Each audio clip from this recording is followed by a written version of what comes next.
my name is Matthew, and today I welcome you to the world of toxidromes.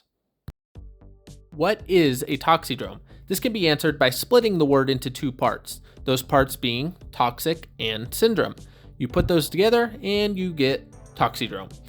A toxidrome is a recognizable collection of signs and symptoms caused by exposure to a specific class of toxins or medications. Basically, it is a pattern that tells healthcare providers what type of substance may be affecting the body, even before they know exactly what caused it. Think of toxidromes like fingerprints. Each class of drug leaves behind a different signature. One patient may look like their body is stuck in overdrive, while the other may look like their nervous system has been turned down too far. The nervous system relies on a careful balance between stimulation and inhibition. Too much stimulation can cause dangerous symptoms, but too much inhibition can slow down the body. You're probably wondering, what are some of the different types of toxidromes? And I have an answer for you. The Centers for Disease Control and Prevention lists some of the more notable toxidromes. Sympathomimetic toxidromes activate the sympathetic nervous system, which is the body's fight or flight response. Anticholinergic toxidromes interfere with acetylcholine signaling, which leads to confusion, dry skin, and increased body temperature. Opioid toxidromes slow down the nervous system and can dangerously suppress breathing. And finally, the toxidrome we are focusing on today, the sedative-hypnotic toxidrome. So what are sedative hypnotics? Well, let me show you.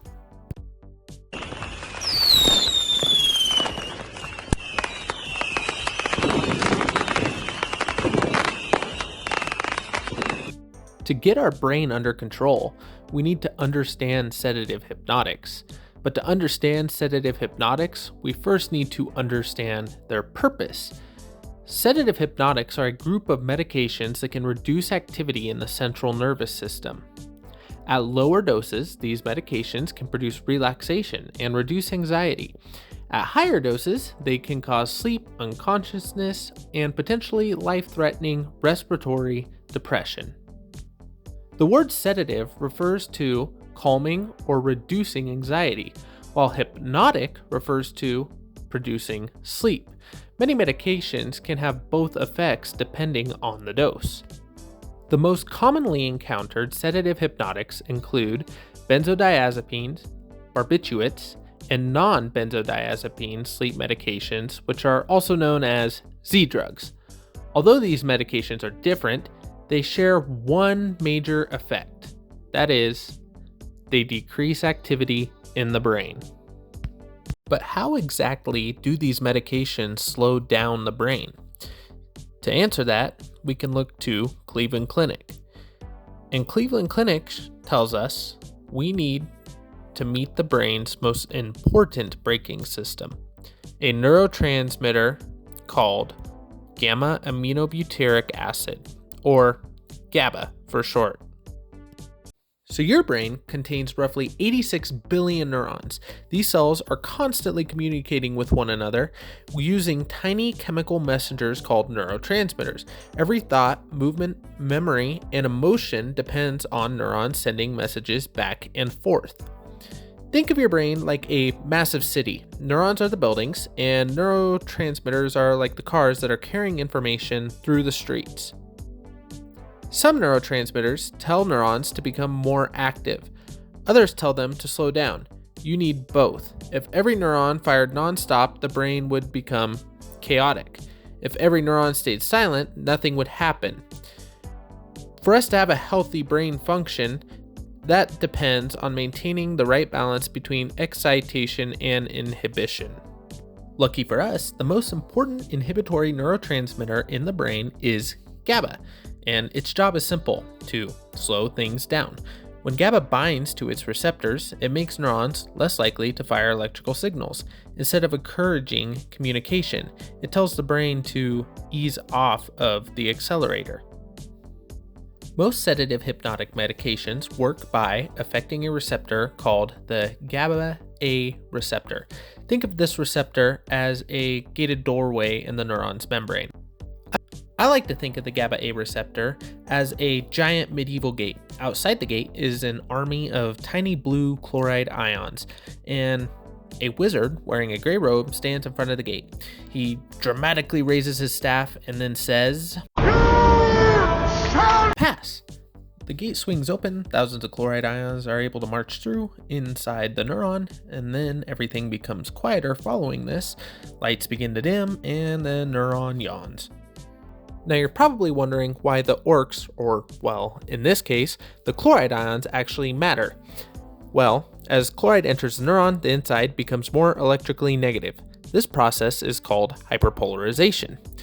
Hyperpolarized neurons are harder to activate. They require a much stronger signal before they'll fire another electrical impulse. So instead of messages spreading quickly through the brain, communication begins to slow rapidly. Okay, so here's the important part, and that's because this is where sedative hypnotics come in. So, benzodiazepines don't replace GABA. Instead, they actually make GABA work better. They increase the frequency that the GABA A receptor opens when GABA is already present. So in other words, they amplify the brain's natural braking system, so the traffic throughout the brain is slowing dramatically. As the brain activity slows, so does the body. At therapeutic doses, this can reduce anxiety, relax muscles, prevent seizures, or help someone sleep. But when too much of the drug is taken, that same slowing effect becomes very dangerous. The patient may become difficult to wake, lose coordination, stop protecting their airway, and in severe cases, breathe too slowly to meet their body's oxygen needs. A 2013 study from Gunja proves that this is not just benzodiazepines. Barbiturates and Z drugs also point to the same GABA A receptor. Although these medications all slow the brain, they don't do it in exactly the same way. Some are relatively safe when taken alone. Others carry a much greater risk of respiratory depression and death. First up, we'll talk about benzodiazepines. These are among the most commonly prescribed sedative hypnotics and are used to treat anxiety, seizures, muscle spasms, alcohol withdrawal, and they're used for procedural sedation. Remember the castle gate I was talking about? Well, benzodiazepines don't force it open, they simply make the gate respond more often whenever GABA gives the signal. This is why benzodiazepines produce relaxation, reduce anxiety, prevent seizures, and even promote sleep. And the good thing here is they're usually safe when taken alone. Benzodiazepine overdoses by themselves often produce significant drowsiness, but are less likely to cause fatal respiratory depression. However, combine benzodiazepines with other central nervous system depressants, especially something like alcohol or opioids, and the risk of respiratory failure will rise dramatically. Okay, so long before benzodiazepines became popular, barbiturates were the dominant sedative hypnotics. Today, they're used far less frequently.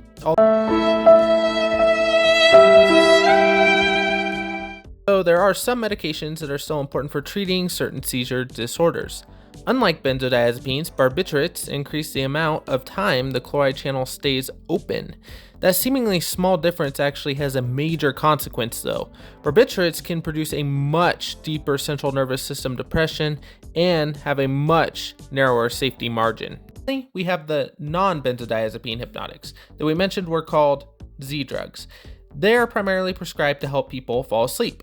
Although their chemical structures differ, they act on the same GABA A receptor complex and produce effects that resemble benzodiazepines. And I do think it is important to actually mention alcohol here, which while alcohol isn't traditionally classified as a sedative hypnotic medication, it also enhances inhibitory signaling within the central nervous system.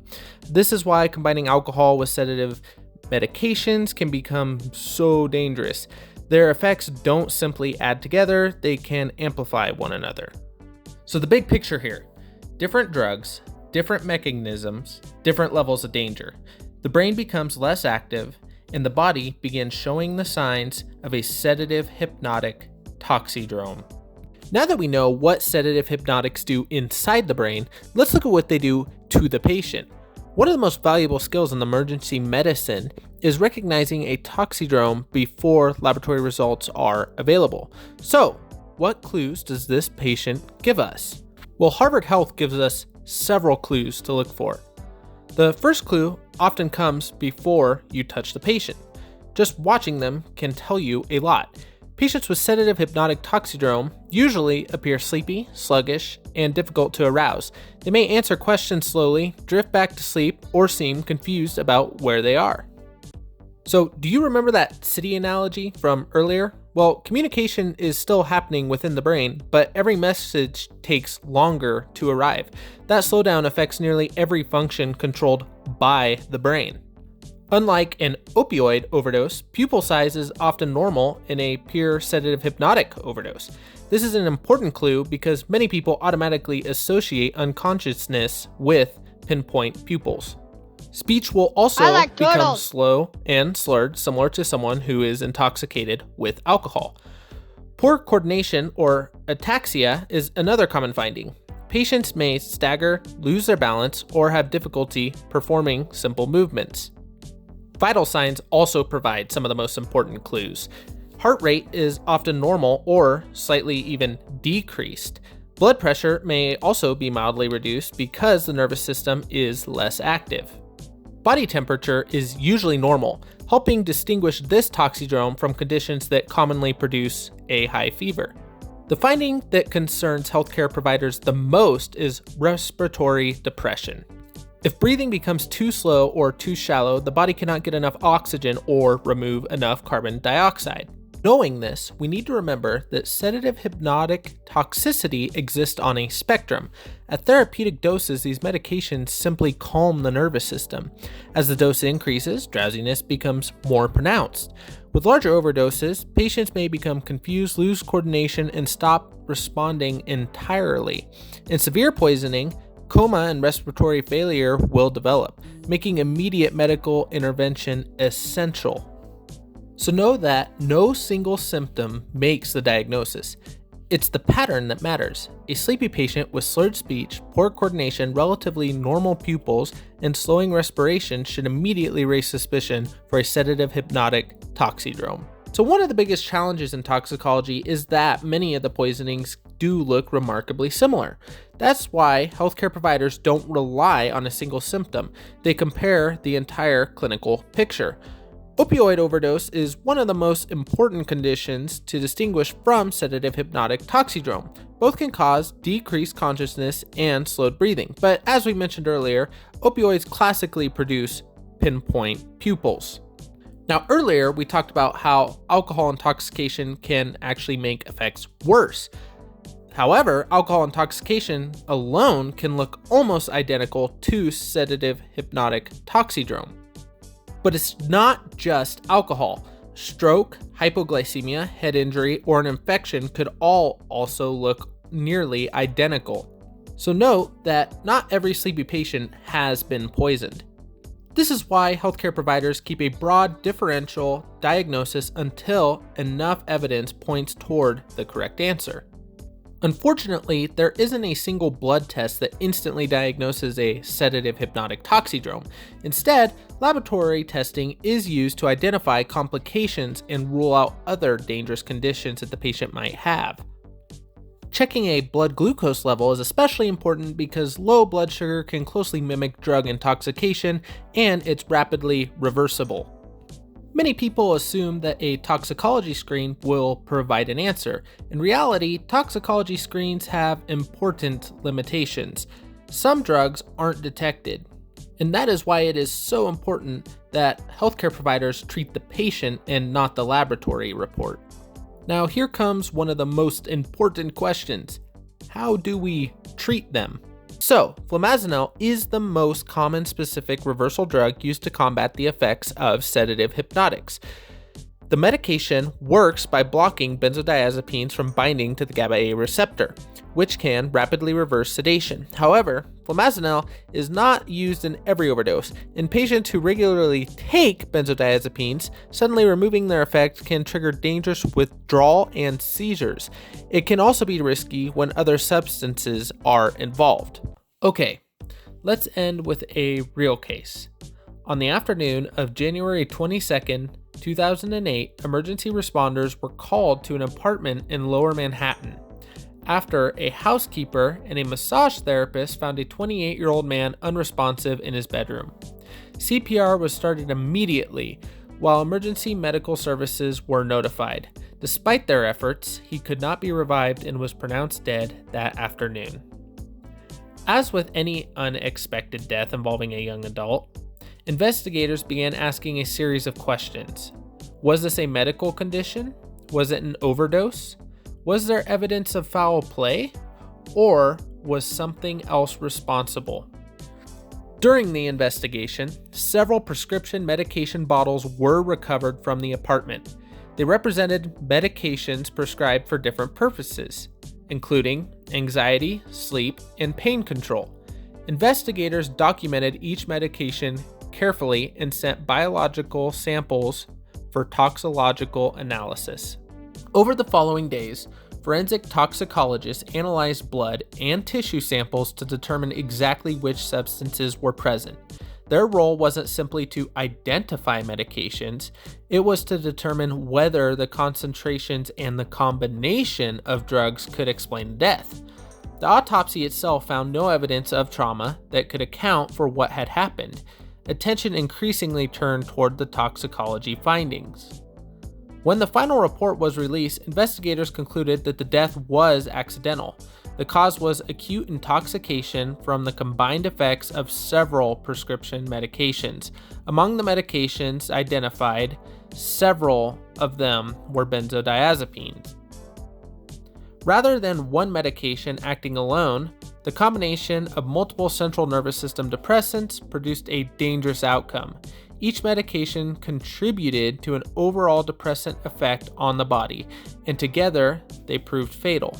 So that 28-year-old that we've been discussing is Heath Ledger. Like many people, I remember him best for his unforgettable performance as the Joker in The Dark Knight. In my opinion, still one of the greatest portrayals of the character ever put on screen. But he was also much more than just the Joker. He was in many other films too. His death at just 28 years old is something I still find incredibly sad. It's hard not to think about the roles he never had the chance to play and the career he never got to finish. Unfortunately though, Heath Ledger is not the only actor or the only person whose life has been lost because of medication interactions or accidental drug toxicity. Cases like his remind us that these tragedies can affect anyone, regardless of their profession, background, or level of success. Okay, as we come to the end of the video, I hope you take away more than just a list of signs, symptoms, or medications. Toxicology is about recognizing patterns, thinking critically, and understanding how the body responds to different substances. The Sedative-Hypnotic Toxidrome is just one example of how a group of medications can produce a recognizable pattern that guides diagnosis and treatment, even before the exact substance is known. One of the biggest lessons from this topic is that medications deserve respect. Many of the drugs we discussed today are prescribed every day and provide tremendous benefits to patients when used appropriately. They can reduce anxiety, control seizures, help people sleep, and improve quality of life. But like any medication, they also carry risks, especially when combined with other drugs that affect the central nervous system. Understanding those risks is one of the most important responsibilities of every healthcare professional. So, as students and future healthcare providers, our job goes beyond memorizing information for an exam.